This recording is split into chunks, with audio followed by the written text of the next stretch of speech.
ഈ ഇമോഷണൽ ആവുന്ന ആൾക്കാർ സെയിൽസിൽ പണിയെടുത്ത ഒരു വലിയ വിഷയമുണ്ട്.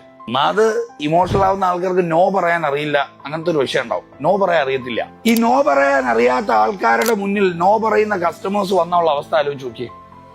ഇടിവെട്ടിയന്റെ തലയിൽ പാമ്പ് അടിച്ചായി കയ്പം.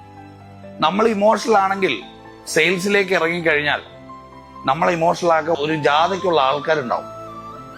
കാര്യം എന്താണ്? എന്നും കേൾക്കേണ്ടത് എന്താ? റിജക്ഷൻ. നോ, വേണ്ട വേണ്ട, പൈസ കൂടുതല. കേൾക്കാറില്ലേ? മുഖത്ത് നോക്കി വേണ്ട എന്നൊക്കെ പറഞ്ഞിട്ട് ആൾക്കാർ ഇറങ്ങിപ്പോവും. ആ പോയ ആളെ മുഖത്ത് നോക്കി നമ്മൾ ചിരിക്കണം. റിജക്ഷൻ ഫേസ് ചെയ്യാൻ വേണ്ടി സാലറി തരുന്ന ഒരൊറ്റ ഉദ്യോഗവും അത് സെയിൽസ് ആണ്. എന്തിനാണ് നമ്മളെ ജോലിക്ക് എടുത്തിരിക്കുന്നത്? ഈ റിജക്ഷൻ നമ്മൾ ഫേസ് ചെയ്യണം. എങ്ങനെ? ചിരിച്ചോണ്ട്. നമ്മൾ ഇനി എത്ര സ്ട്രോങ് ആണെന്ന് തീരുമാനിച്ചാലും നമ്മുടെ മുന്നിൽ ഒരാൾ മുഖത്ത് നോക്കി വേണ്ട, ഇറങ്ങടാ, മാറിപ്പോടാ, എനിക്ക് നിന്നെ വേണ്ട, നിന്റെ പ്രോഡക്റ്റ് വേണ്ട എന്നൊക്കെ പറയുമ്പോൾ ഒരു പ്രയാസം തോന്നില്ലേ? ഒരുപാട് റിജക്ഷൻ നമ്മൾ ഫേസ് ചെയ്ത് കഴിഞ്ഞാൽ ഒരു മനുഷ്യന് നെക്സ്റ്റ് ഉണ്ടാകുന്നത് അയാളുടെ മോട്ടിവേഷൻ ലെവൽ കുറഞ്ഞു.